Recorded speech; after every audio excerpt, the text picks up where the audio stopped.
जय हिंद। आइए आज हम लोग बिहार बोर्ड क्लास 10th के हिंदी हिंदी बुक के चैप्टर 1 यानी गोधोली बुक के चैप्टर 1 में जो है श्रम विभाजन और जाति प्रथा। श्रम विभाजन और जाति प्रथा जो एक निबंध है, क्या है? निबंध है। इनके आज हम लोग लेखक परिचय और पूरे सारांश को देखेंगे। तो एक बात और ध्यान में रखिएगा, सुन लीजिए आप लोग, जो हिंदी के हर चैप्टर में आपको 3 वीडियो मिलेगा। हर चैप्टर में आपको 3 वीडियो मिलेगा। कितना? 3। एक में जिसमें चैप्टर के बारे में पूरे यानी लेखक परिचय पूरे सारांश कराया जाएगा। उनके बाद जो दूसरा वीडियो होगा उसमें आपको उस चैप्टर का सभी ऑब्जेक्टिव प्रश्न मिल जाएगा। उनके बाद जो आएगा तीसरा वीडियो, उस वीडियो में आपको उस चैप्टर का टोटल यानी ऑल सब्जेक्टिव प्रश्न आपको मिल जाएगा। ठीक ना? तो आइए वीडियो को स्टार्ट करते हैं। देखिए, ये जो है श्रम विभाजन और जाति प्रथा, ये एक निबंध है। इनको लिखने वाले कौन थे आप लोग जानते ही हैं, जिसे हम लोग संविधान निर्माता के भी नाम से जानते हैं, भीमराव अंबेडकर साहब। ठीक ना? आगे बढ़ते हैं। आइए अब हम लोग लेखक परिचय को सबसे पहले देखते हैं। देखिए, चैप्टर 1 श्रम विभाजन और जाति प्रथा। ठीक ना? तो संविधान का जनक कहिए, संविधान निर्माता कहिए, वो क्या कौन है? वो डॉक्टर भीमराव अंबेडकर साहब ही हैं, क्योंकि संविधान को डॉक्टर भीमराव अंबेडकर साहब ने ही लिखा था। जन्म यानी कि इसमें जो भी होगा वो भीमराव अंबेडकर साहब के ही बारे में होगा। ठीक ना? जैसे यहाँ पूछ रहा है जन्म, तो किसके जन्म के बारे में पूछ रहा है? तो भीमराव अंबेडकर साहब के जन्म के बारे में पूछ रहा है। तो बताइए, भीमराव अंबेडकर साहब का जन्म कब हुआ था? भीमराव अंबेडकर साहब का जन्म हुआ था 14 अप्रैल 1891 ईस्वी में। 14 अप्रैल 1891 ईस्वी में भीमराव अंबेडकर साहब का जन्म हुआ था। कहाँ हुआ था? तो मध्य प्रदेश के महू नामक गांव में।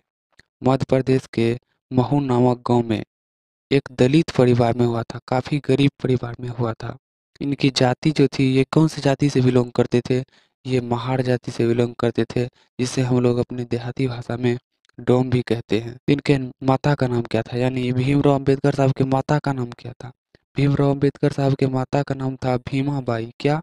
भीमाबाई। उनके पिता का नाम, यानी भीमराव अंबेडकर साहब के पिता का नाम क्या था? भीमराव अंबेडकर साहब के पिता का नाम था रामजी सकपाल। क्या?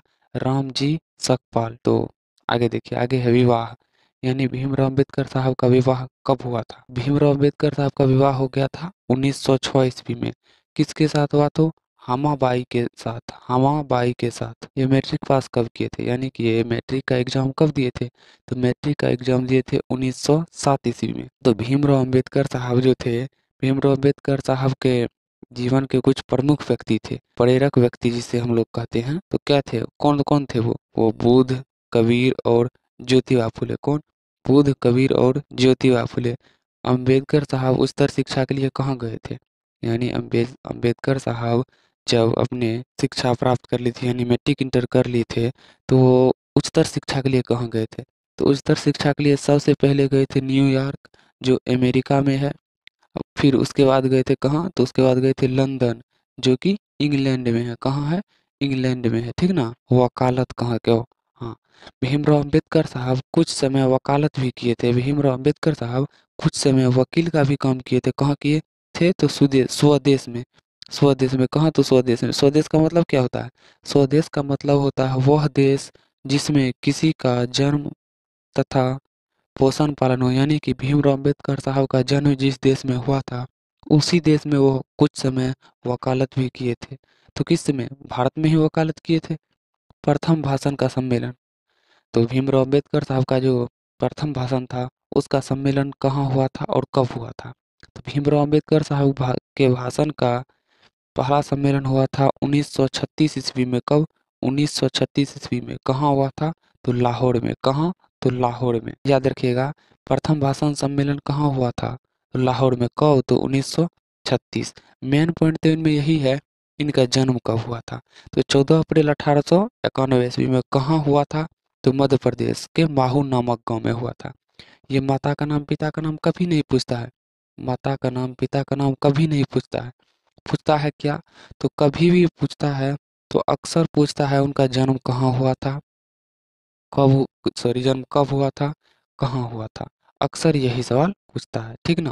तो आइए देखते हैं आगे। तो इनमें भी आपको पूछेगा क्या? तो इनमें से कोई, हाँ, इनमें से एक क्वेश्चन महत्वपूर्ण है, जो आपको पूछता है वो क्या, तो देखिए वो आपको पूछता है जो अंबेडकर साहब थे, अंबेडकर साहब के जीवन के प्रमुख व्यक्ति कौन थे, यानी 3 प्रेरक व्यक्ति थे, वो कौन कौन थे, बुद्ध, कबीर और क्या, ज्योतिबा फुले। ये आपको अक्सर पूछा जाता है। अगला देखिए, आगे है विख्यात भाषण, यानी भीमराव अम्बेडकर साहब कुछ भाषण लिखे थे, कुछ रचना भी लिखे थे, कुछ के रचना भी किए थे। देखिए क्या है, प्रथम भाषण क्या है, भाषण है उनका द एनिहिलेशन ऑफ कास्ट। पहला भाषण है द एनिहिलेशन ऑफ कास्ट, जिसका हिंदी रूपांतरण ललई सिंह यादव ने किया था। एक बात याद रखिएगा, ये सवाल आपको अक्सर पूछा जाता है कि एनिहिलेशन ऑफ कास्ट जो है ये एक भाषण है, इनका हिंदी रूपांतरण किसने किया था, तो हिंदी रूपांतरण किया था ललई सिंह यादव ने। किसने, ललई सिंह यादव ने, ठीक ना। प्रसिद्ध रचना, यानी कि भीमराव अम्बेडकर साहब के प्रमुख रचना क्या थे, हु आर दे। ये भीमराव अम्बेडकर साहब के प्रमुख रचना थे क्या, who are they, who are Shudras, the, यहाँ क्या है देखिए तो, untouchable, the caste in India. ये भीमराव अम्बेडकर साहब के जीवन के प्रमुख रचना है, ठीक ना। तो इसमें ये रखिएगा, ये तो ज़्यादा इम्पोर्टेंट नहीं है, इनमें इम्पोर्टेंट यही है कि ये सवाल अक्सर पूछा जाता है, एनिहिलेशन ऑफ कास्ट जो है इनका हिंदी रूपांतरण किसने किया था, तो एनिहिलेशन ऑफ कास्ट का हिंदी रूपांतरण ललई सिंह यादव ने किया था। ये बात को ध्यान में रखिएगा, ठीक ना। उनके बाद है प्रसिद्ध रचना। प्रसिद्ध रचना में आपको इनमें ज़्यादातर पूछा जाता है the caste in India. The caste in India किनका प्रसिद्ध रचना है, तो किसका है, तो भीमराव अंबेडकर साहब का। ये आपको अक्सर पूछा जाता है, ठीक ना। तो आगे देखिए, अब यहाँ से आप लोगों का सारांश स्टार्ट हो जाता है। देखिए सारांश को देख लेते हैं, उनके बाद हम लोग निबंध को भी समझेंगे। सबसे पहले सारांश देखिए। देखिए ये बोल रहा है, श्रम विभाजन और जाति प्रथा निबंध के रचनाकार संविधान के निर्माता, यहाँ कोमा दीजिए, रचनाकार संविधान के निर्माता एवं गरीबों का मसीहा डॉक्टर भीमराव अंबेडकर जी हैं। यानी इसका कहना है संविधान का निर्माता हो या फिर आप उसको संविधान जाति प्रथा निबंध के रचनाकार हो, यानी जाति प्रथा जो निबंध है इनका रचनाकार और संविधान निर्माता और गरीबों का मसीहा जो है वो भीमराव अंबेडकर साहब को कहा जाता है। किसको, तो भीमराव अंबेडकर साहब को, भीमराव अंबेडकर साहब को। डॉक्टर भीमराव अंबेडकर साहब बोले या भीमराव अंबेडकर साहब बोले। उनके बाद इन्होंने इस निबंध के माध्यम से समाज में फैली हुई बुराई को मिटाने का कार्य किया है, कार्य करने का कोशिश किया है, ठीक ना। भीमराव अंबेडकर साहब जो है इस निबंध के माध्यम से, इस निबंध के द्वारा समाज में फैली हुई बुराई को मिटाने की कोशिश की है, ठीक ना। इसमें लेखक जिस विडंबना होगा, इसमें लेखक जिस विडंबना की बात करते हैं वो है जातिवाद का पोषक। इसमें लेखक जो, एक बात याद रखिएगा, यहाँ पे मेन पॉइंट है एक, जो इसमें लेखक है यानी भीमराव अम्बेडकर साहब है, वो किस विडंबना की बात करते हैं, तो वो बात करते हैं जातिवाद का पोषक, जातिवाद के पोषक के बारे में वो बात करते हैं। उनका कहना क्या है, देखिए उनका कहना है, आज के वर्तमान समय में शिक्षित लोग, आज के वर्तमान समय में शिक्षित लोग भी जात पात छुआछूत की भेदभावना की बात करते हैं। आज के पढ़े लिखे लोग भी, शिक्षित लोग भी है जो पढ़ लिख करके जॉब भी कर रहे हैं, नौकरी कर रहे हैं, वो भी जात पात के मान्यता देते हैं, छुआछूत की मान्यता देते हैं, भेदभाव करते हैं। लेकिन ऐसा नहीं होना चाहिए। कुछ लोग जाति प्रथा को श्रम विभाजन का दूसरा रूप मानते हैं। कुछ लोग जो हैं वो जाति प्रथा को श्रम विभाजन का दूसरा रूप मानते हैं। क्यों, जो बिल्कुल गलत है। बोले ना, श्रम विभाजन और जाति प्रथा ये गलत बात है। किसी को भी छुआछूत नहीं करना चाहिए, जात पात पे भेदभाव नहीं करना चाहिए, ऐसा नहीं होना चाहिए, ठीक ना। तो आगे देखते हैं। देखिए आगे है, अगर जाति प्रथा श्रम विभाजन है, लेखक का कहना है यानी भीमराव अम्बेडकर साहब का कहना है, अगर जाति प्रथा श्रम विभाजन है तो लोग ऊंच नीच, गरीब अमीर की बात क्यों करते हैं। हाँ, भीमराव अम्बेडकर साहब बोले, अगर श्रम विभाजन जाति प्रथा है, यानी जाति प्रथा श्रम विभाजन है, तो लोग ऊंच नीच गरीब अमीर की बात क्यों करते हैं? ये तब तो नहीं करना चाहिए। जब जाति प्रथा श्रम विभाजन है तो लोग को गरीब अमीर ऊंच नीच ऐसी बातें नहीं करनी चाहिए। तो ऐसी बात क्यों करते हैं? मानव का जिस जाति में जन्म होता है, अम्बेडकर साहब का कहना है, मानव का जिस जाति में जन्म होता है वह अपने माता पिता के पैसे के अनुसार कार्य करता है। उसका कहना है माता पिता के पैसा। जब कोई बच्चा जन्म लेता है तो उनके माता पिता के पैसे के अनुसार, यानी जो काम उनके माता पिता किए हुए आए हैं वही काम वो करते हैं, दूसरा काम नहीं कर सकते।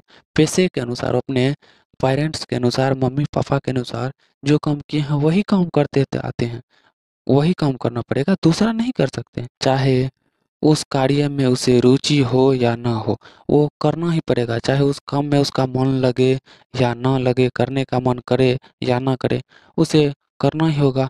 नहीं नहीं तो भूखे रहना होगा, तो मजबूरी में करना होता है। वह हमेशा के लिए उसमें बंध जाते हैं, यानी कि वो जब जन्म लेते हैं तो अपने माता पिता के पैसे के आधार पर जो कार्य होता है उस कार्य में वो हमेशा बंध जाते हैं। हमेशा उनको वही कार्य करना होता है, उनको मन लगे ना लगे उनसे कोई मतलब नहीं है, लेकिन करना होगा उसको वही कार्य। नहीं तो भूखे रहना है, लेकिन दूसरा कार्य नहीं कर सकता है। ऐसा तो नहीं होना चाहिए। कोई भी कार्य हो, कार्य करके अच्छे से रहना चाहिए, खाना चाहिए, पीना चाहिए। ये ऐसा नहीं जो ये काम कर सकता है ये काम नहीं कर सकता है, ऐसा नहीं होना चाहिए। उसके बाद है जाति प्रथा। जाति प्रथा एक सामाजिक बुराई है। जाति प्रथा एक सामाजिक बुराई ही है। और रियल लाइफ में भी जाति प्रथा एक सामाजिक बुराई ही है। इसमें मनपसंद कार्य व्यक्ति मनपसंद कार्य करना चाहता है लेकिन नहीं कर पाता। वो अपने माता पिता के पैसे के आधार पर ही कर सकता है, उसके अनुसार ही कर सकता है। उस पैसे के कारण, जाति प्रथा श्रम विभाजन के कारण वो नहीं दूसरा काम नहीं कर पाता है, उसको वही काम करना होता है। वस्तुतः साबित होता है कि जाति प्रथा श्रम विभाजन का रूप नहीं है। इससे साबित यह होता है कि जाति प्रथा जो है वह श्रम विभाजन का रूप नहीं है। जाति प्रथा का मतलब होता है अपने गार्जियन के आधार पर, अपने मम्मी पापा के पेरेंट्स के आधार पर कार्य को चुनना जाति प्रथा कहलाता है। उनके बाद जाति प्रथा यही होता है श्रम विभाजन। श्रम विभाजन का मतलब होता है श्रम के आधार पर काम। श्रम विभाजन श्रम विभाजन का मतलब काम के आधार पर लोगों को बांटना। ये नहीं होना चाहिए। जैसे कोई काम है, जैसे हम लोगों में ही बाल काटता है, वो कौन काटता है? वो नाई ही काट सकता है। जब कोई गेट बनाना होता है, कुछ बनाना तो काम कौन करता है? लोहार करता है। क्यों दूसरा कोई नहीं कर सकता है? नहीं, उनको कार्य के आधार पर बांट दिया गया है, तुम यही कार्य कर सकते हो। उनके बाद देखिए जाति प्रथा जन्म पर आधारित है। जाति प्रथा जन्म पर आधारित है। क्यों? क्योंकि यहाँ देखिए बताए थे जाति प्रथा जो है वो माता पिता के पैसे के आधार पर कार्य चुनने को अनुमति देता है, यानी जन्म के आधार पर, जन्म पर आधारित है। जबकि श्रम विभाजन रुचि पर आधारित है। कैसे, आइए समझते हैं। अतः श्रम विभाजन योग्यता एवं कार्य कुशलता के अनुसार होनी चाहिए, यानी होता नहीं है, होनी चाहिए। श्रम विभाजन योग्यता के आधार पर, यानी काम में जो बांटना है ये योग्यता के आधार पर होना चाहिए। किस काम में किसको कितना एक्सपीरियंस है, किस काम में किसको मन लगता है, किस काम में किसको अच्छा लगता है, मन को शांति मिलता है, करने में अच्छा लगता है, वो काम उसके अनुसार उसको काम चुनने की अनुमति मिलना चाहिए। लेकिन ऐसा नहीं होता है। होता क्या है तो देखिए, यहाँ से आपका निबंध स्टार्ट होता है। तो आइए अब निबंध को पढ़ते हैं और समझते हैं। देखिए बोल रहा है, यह विडंबना की ही बात है कि इस युग में भी जातिवाद के पोषक की कमी नहीं है।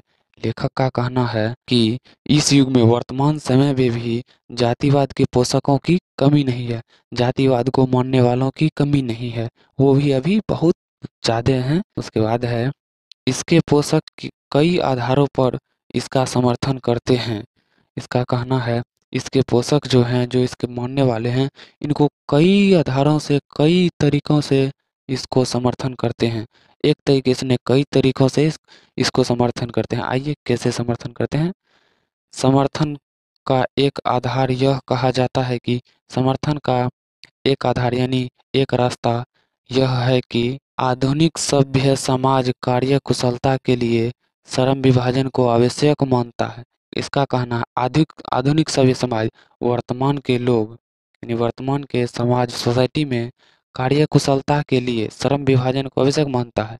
कार्य कुशलता यानी काम शांति से होने के लिए ये इसको जाति प्रथा श्रम विभाजन को आवश्यक मानता है।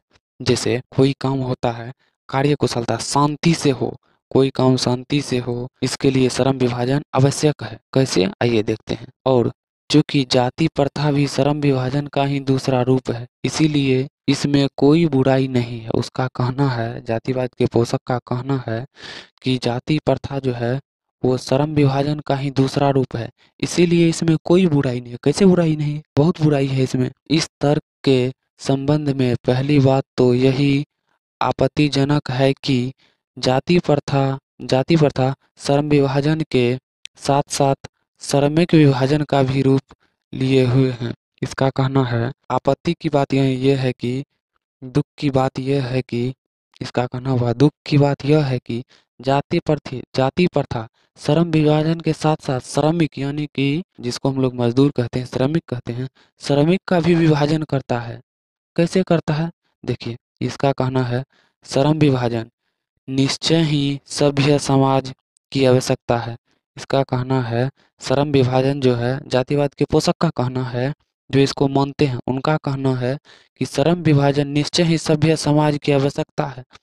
परंतु किसी भी सभ्य समाज में श्रम विभाजन की व्यवस्था श्रमिकों के विभिन्न वर्गों में अस्वाभाविक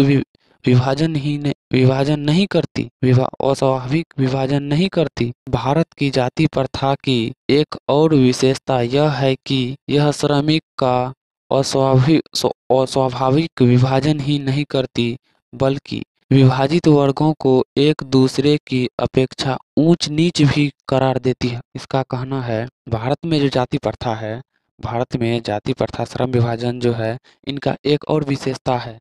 क्या विशेषता है? विशेषता यह है कि यह आदमियों को, मजदूरों को अस्वाभाविक विभाजन ही नहीं करती है, सिर्फ अस्वाभाविक विभाजन ही नहीं करती है, बल्कि और विभाजित बांटे गए लोगों को, जितने भागों में बांटे गए उन लोगों को एक दूसरे की अपेक्षा ऊंच नीच भी करार देती है। इसका कहना हुआ यह एक दूसरे की अपेक्षा ऊंच नीच का भी दर्शाता, ऊंचा नीचा भी दर्शाता है एक दूसरे को। जैसे कोई अमीर है, कोई गरीब है, तो अमीर को ऊंचा सम्मान देता है, ऊंचा पद देता है, लेकिन गरीब को नीचे दिखाता है।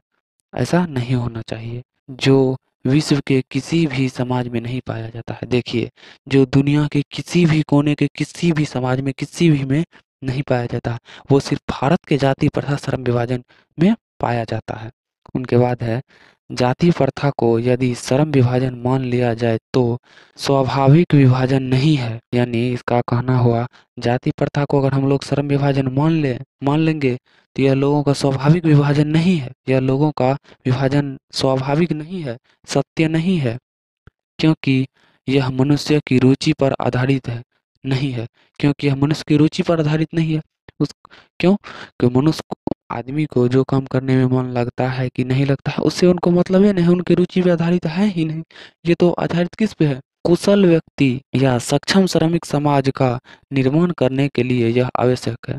इसका कहना है, कुशल व्यक्ति, शांत व्यक्ति या सक्षम श्रमिक समाज का निर्माण करने के लिए आवश्यक है। श्रमिक समाज का निर्माण करने के श्रमिक समाज का निर्माण करने के लिए आवश्यक है कि हम व्यक्तियों की क्षमता इस सीमा तक विकसित करें कि हम अपने व्यक्तियों की क्षमता को इसी सीमा तक वृद्धि कर सकते हैं, इससे आगे नहीं जा सकते हैं, जिससे वह अपने पेशा या कार्य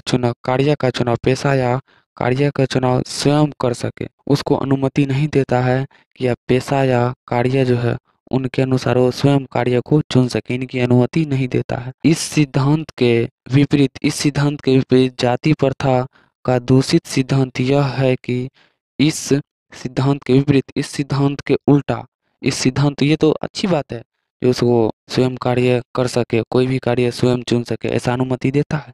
इसका विपरीत दूषित यानी खराब सिद्धांत जो है वह क्या है देखिए, वह है इस मनुष्य के प्रशिक्षण अथवा उसकी निजी क्षमता का विचार किए बिना, यानी उनके प्रशिक्षण अथवा उनकी निजी क्षमता यानी उनका जो क्षमता है क्या है नहीं है, उनका विचार किए बिना दूसरे की दृष्टिकोण से, जैसे माता पिता के सामाजिक स्तर के अनुसार पहले से ही अर्थात गर्भधारण के समय से ही मनुष्य का पेशा निर्धारण कर दिया जाता है। इनका कहना है जैसे माता पिता के सामाजिक स्तर जो होते हैं वो गर्भ में ही होते हैं, तभी उनका पेशा निर्धारित कर दिया जाता है। ये तुम इस पेशे के हो, इस जाति के हो, तुमको यही काम करना पड़ेगा, तुम ये काम नहीं कर सकते हो क्योंकि ये इस जाति का काम नहीं है, ये तुम्हारे पे सॉरी ये आपके पेशा में नहीं आता है, ये आपके पेशे के अंतर्गत नहीं आता, ये काम आप नहीं कर सकते हो। ऐसा तो नहीं होना चाहिए। आगे है जाति प्रथा पेशे का दोषपूर्ण पूर्व निर्धारण ही नहीं करती, यानी कि ये जाति प्रथा जो है ये दोषपूर्ण गलत तरीकों से यानी जन्म लेने से पहले निर्धारित ही नहीं करती, बल्कि बल्कि मनुष्य को जीवन भर के लिए एक पेशे में बांध देती है, बल्कि मनुष्य को जिंदगी भर के लिए पूरे जीवन के लिए उसे एक ही कार्य में बांध दिया जाता है। उनके पेशे के अनुसार तुम इसी जाति में रहोगे, इसी पेशे में रहोगे, इसी पेशे के अंतर्गत कोई कार्य करना होगा, इस पेशे से बाहर नहीं कर सकते हैं, चाहे तुम्हारा मन लगे या ना लगे, उनको उससे कोई मतलब नहीं है। भले ही पेशा अनुपयुक्त या अपर्याप्त होने के कारण वह भूखे मर जाए, उनका कहना हुआ भले ही वो चाहे वो मर जाए, भूखे मर जाए, अनुपयुक्त यानी उनको अपर्याप्त होने के कारण, यानी पैसा ना होने के कारण, पैसा कम होने के कारण, नहीं होने के कारण, काम में मन नहीं लगने के कारण वो भूखे मर जाए, लेकिन उनको दूसरा कार्य चुनने की अनुमति नहीं देती है। आधुनिक युग में यह स्थिति प्रायः आती है, स्थिति बराबर आती है। आधुनिक युग में भी अभी भी वर्तमान समय में भी यह स्थिति प्रायः यानी बराबर आती है, क्योंकि उद्योग धंधों की प्रक्रिया व तकनीक में निरंतर विकास और कभी-कभी अकस्मात परिवर्तन हो जाता है। इनका कहना हुआ अचानक कभी-कभी निरंतर विकास और कभी-कभी अकस्मात परिवर्तन हो जाता है, यानी कि बहुत अधिक वृद्धि हो जाता है, बहुत अधिक परिवर्तन हो जाता है, जिसके कारण मनुष्य को अपना पेशा बदलने की आवश्यकता पड़ जाती है। जैसे किसी की स्थिति सब बहुत ज़्यादा खराब हो जाती है, उनको काम में मन नहीं लगता है, उस पेशे के अंतर्गत वो है, उस पेशे के अंतर्गत जो कार्य उस कार्य में उनका खाना पीना रहना नहीं चल पाता है, पैसा नहीं हो पाता है, वो नहीं कमा पाता है, तो ऐसे में वो अपना पैसा बदलना चाहता है। जो हम दूसरे पैसे के अंतर्गत चले जाएंगे तो कोई दूसरा काम कर लेंगे, उससे हमें कुछ अच्छे खासे पैसे मिलेंगे, जिससे हम अच्छे से खा सकते हैं, पी सकते हैं, रह सकते हैं। इसकी अनुमति वो नहीं देती है, चाहे आपको आवश्यकता पड़ जाए, मर जाए, फिर भी वो अनुमति नहीं देती है, ठीक ना। और यदि प्रतिकूल परिस्थितियों में यानी प्रतिकूल परिस्थितियों में भी मनुष्य को अपना पेशा बदलने का स्वतंत्रता न हो, यानी प्रतिकूल कोई बहुत कितनी भी खराब स्थिति क्यों न जाए, यह स्वतंत्र रूप से पेशा बदलने का अनुमति नहीं देती है। इसके लिए भूखे मरने के अलावा क्या चारा रह जाता है, तब तो वही रास्ता है। आप दूसरा पैसा नहीं, दूसरे पैसे के अंतर्गत कार्य नहीं कर सकते, दूसरे पैसे अंतर्गत नहीं पैसा नहीं चुन सकते हैं, तो उनमें वो क्या करेगा, उनमें भी पैसा उनको नहीं हो रहा, तो उनको तो भूखे मरना पड़ेगा। ऐसा होता है, बहुत होता है। हिंदू धर्म की जाति प्रथा किसी भी व्यक्ति को ऐसा पेशा चुनने की अनुमति नहीं देती है। हिंदू धर्म में जो जाति प्रथा है, यह किसी भी व्यक्ति को कोई ऐसा पेशा चुनने की अनुमति नहीं देती है जो उनके पैतृक पेशा न हो, यानी जो उनके माता पिता हो, जो उनके गार्जियन हो, उनके अंतर्गत जो पेशा के ना हो, जो पेशे के उसके उस पेशे के अंतर्गत नहीं आता हो, उनके पेशे ने यानी उनके पूर्वजों ने नहीं किया हो, जो काम उनके पूर्वजों ने नहीं किया हो, वो काम उनको चुनने की अनुमति नहीं देती है। क्यों? क्योंकि उसका कहना है जो काम पेशा के अंतर्गत, ये पेशा आपके पूर्वजों ने किया है नहीं, इस पेशा के अंतर्गत कोई काम किया ही नहीं, तो आप भी इस पेशे के अंतर्गत नहीं कर सकते हैं, जो कि नहीं होना चाहिए। कोई कोई भी आदमी हो उसको वो काम करना चाहिए जो काम में उसको मन लगे, पैसे आए, जिससे उसके परिवार का भरण पोषण अच्छे से हो सके। भले ही वह उसमें पारंगत हो, भले ही उसमें वो पारंगत हो, उनमें एक्सपीरियंस हो, उनमें उनकी स्पीड हो, उसकी मन लगे, वो नहीं कर सकता है। कुछ भी हो वो कर ही नहीं सकता। इस प्रकार पेशा परिवर्तन की अनुमति न देकर जाति प्रथा भारत में बेरोजगारी का एक प्रमुख व प्रत्यक्ष कारण बनी हुई है।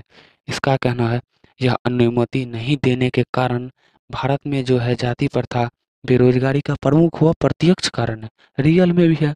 जब पेशा बदलने की अनुमति नहीं देगा तो बेरोजगारी बढ़ेगा, भूखे मरेगा। यह तो प्रमुख कारण है ही, यानी महत्वपूर्ण कारण है ये। आगे है, इस प्रकार हम लोग देखते हैं कि श्रम विभाजन की दृष्टि से जाति प्रथा गंभीर दोषों से युक्त है। जाति प्रथा इस दृष्टि से जब हम लोग देखते हैं तो जाति प्रथा एक बहुत खराब ही स्थिति है, यानी खराब ही नियम है, बहुत खराब नियम है। ऐसा नहीं होना चाहिए, बहुत बहुत ही खराब नियम है। जाति प्रथा एक श्रम विभाजन मनुष्य को स्वेच्छा पर निर्भर नहीं करता है, यानी उनके इच्छा, स्वेच्छा मतलब स्वयं के इच्छा पर निर्भर नहीं करता है। किस पर निर्भर करता है? तो मनुष्य को व्यक्तिगत भावना तथा व्यक्तिगत रुचि का इसमें कोई स्थान अथवा महत्व नहीं है।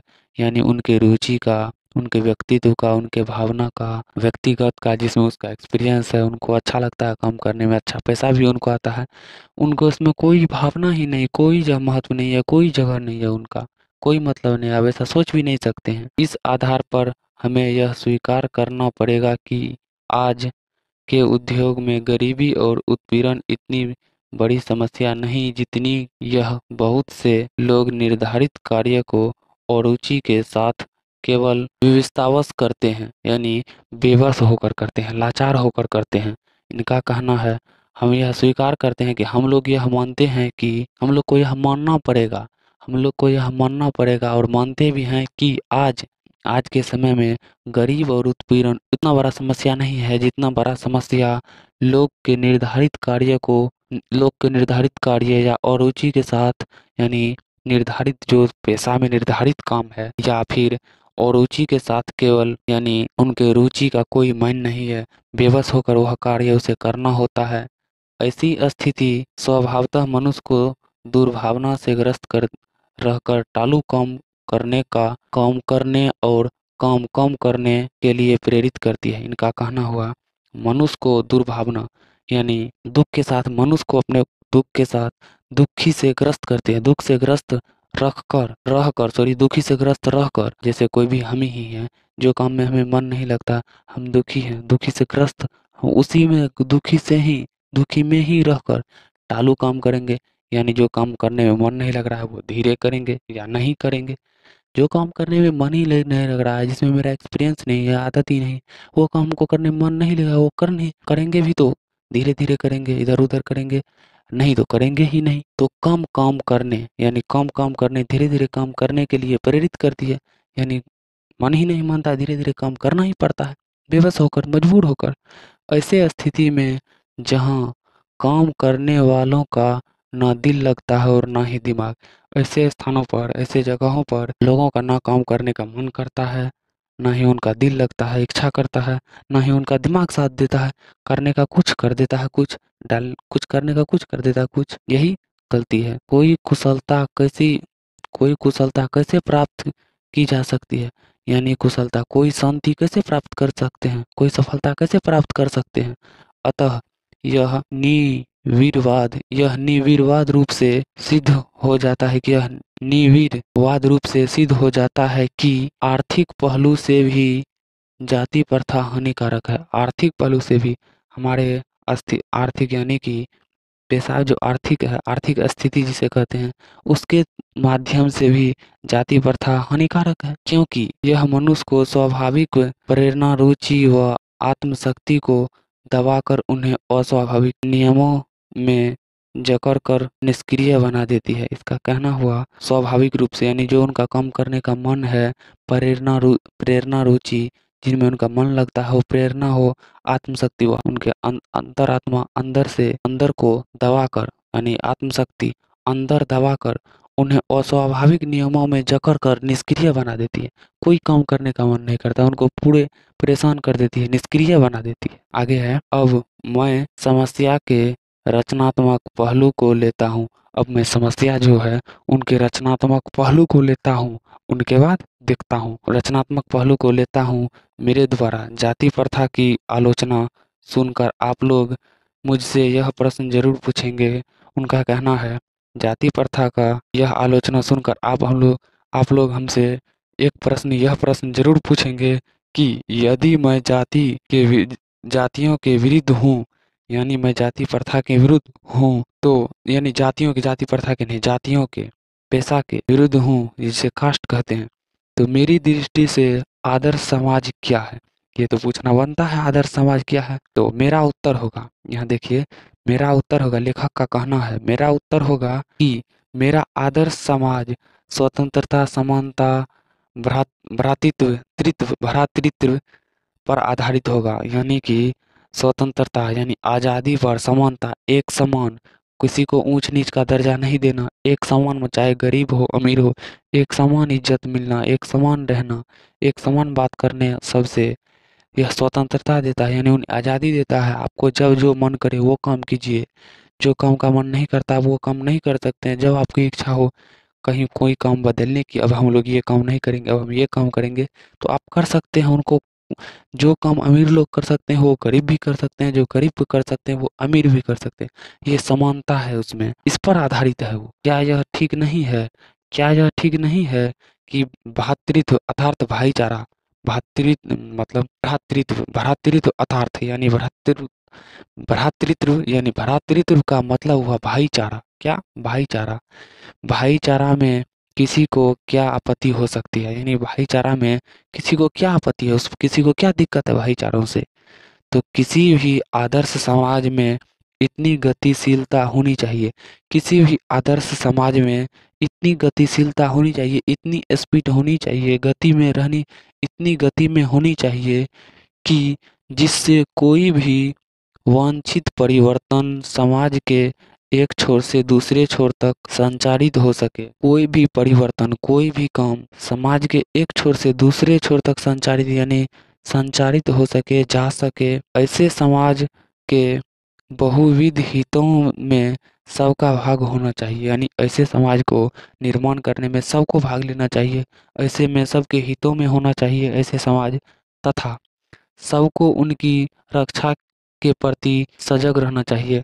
जैसे इसका कहना हुआ, जो अगर उन पे कोई खतरा आता है, उनको कोई दिक्कत आता है, उनको रक्षा करना, मदद करना, ये हम सब लोगों को इसके लिए सजग रहना चाहिए, रेडी रहना चाहिए, तैयार रहना चाहिए कभी भी। उनके बाद है, सामाजिक जीवन में आवाज संपर्क के अनेक साधन व अवसर उपलब्ध रहने चाहिए। यानी सामाजिक जीवन में आवाज संपर्क के, यानी किसी से संपर्क करने के लिए, कोई काम करने के लिए उनके साधन जो है अनेक, वह अवसर उपलब्ध रहने चाहिए। कई तरीके उपलब्ध होने चाहिए, अनेक साधन होने चाहिए, कभी भी जो चाहे वो कर सके चाहिए। तात्पर्य यह कि दूध पानी के मिश्रण की तरह भाईचारों का यही वास्तविक रूप है। इनका ये ऑब्जेक्टिव प्रश्न पूछा जाता है, ध्यान में रखिएगा, ये ऑब्जेक्टिव प्रश्न पूछा जाता है कि दूध और पानी के मिश्रण की तरह भाईचारों का इस क्या मतलब है? ऐसा क्वेश्चन ऑब्जेक्टिव में पूछा जाता है। जो दूध और पानी की तरह मिश्रण का मतलब क्या होता है? तो भाईचारों, दूध और पानी की तरह मिश्रण जो होगा वो भाईचारों की होगा। यह किस में है? तो यह श्रम विभाजन और जाति प्रथा में है, ठीक ना। तो उनके बाद है रूप है, और इसी का दूसरा नाम लोकतंत्र है। इसी का दूसरा नाम लोकतंत्र है। ये लोकतंत्र का मतलब क्या होता है? लोकतंत्र का मतलब होता है लोग अपनी इच्छा से जो कर सके। स्वतंत्रता है, लोकतंत्रता है, जो आप करना चाहे वह आप कर सकते हैं। क्योंकि लोकतंत्र केवल शासन की एक पद्धति ही नहीं है।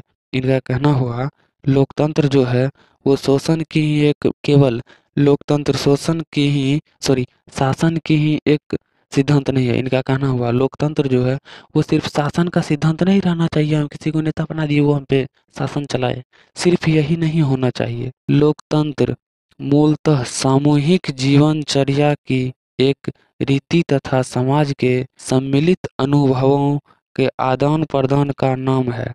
इनका कहना हुआ लोकतंत्र जो है मूलतः सामूहिक, सामूहिक का मतलब क्या होता है? समूह, यानी सभी लोग जीवनचर्या, यानी जीवनचर्या का मतलब क्या होता है? जो काम हम रोज करते हैं, डेली करते हैं, सब दिन करते हैं, करते रहते हैं। दिनचर्या की एक रीति यानी इनके एक नियम, समाज के सम्मिलित, समाज में मिले हुए अनुभवों के आदान प्रदान, समाज में सभी के लिए अनुभव के लिए आदान प्रदान का नाम है, इसका नाम है। इससे यह आवश्यक है कि अपने अस्तित्वों के प्रति श्रद्धा व सम्मान का भाव हो। अपने साथियों के प्रति, यानी उनके गांव के लोगों के प्रति, साथियों के प्रति, जो भी है उनके प्रति श्रद्धा व सम्मान होना चाहिए। उनके दिल में उनके सम्मान होना चाहिए। कभी उसके बारे में गलत ना बोल ना सके, उसके बारे में कभी बुराई ना सोचे, जो उनको ये हो जाए वो जो, ऐसा कुछ नहीं सोचे। उनको श्रद्धा और सम्मान भाव हो। यही है जाति प्रथा श्रम विभाजन का मतलब, ठीक ना। तो इस वीडियो में हम लोग देख चुके हैं क्या? इस वीडियो में हम लोग देखे हैं, देखिए इस वीडियो में हम लोग देखें क्या? लेखक परिचय। क्या देखे इस वीडियो में? लेखक परिचय और पूरा सारांश, यानी पूरे चैप्टर के बारे में हम लोग समझ चुके हैं। ये था आपका पार्ट 1। अब आपको पार्ट 2 मिलेगा, जिसमें श्रम विभाजन और जाति प्रथा के सभी ऑब्जेक्टिव होंगे, और उनके बाद आपको पार्ट 3 मिलेगा, जिसमें आपको सभी सब्जेक्टिव मिलेंगे इसी चैप्टर का।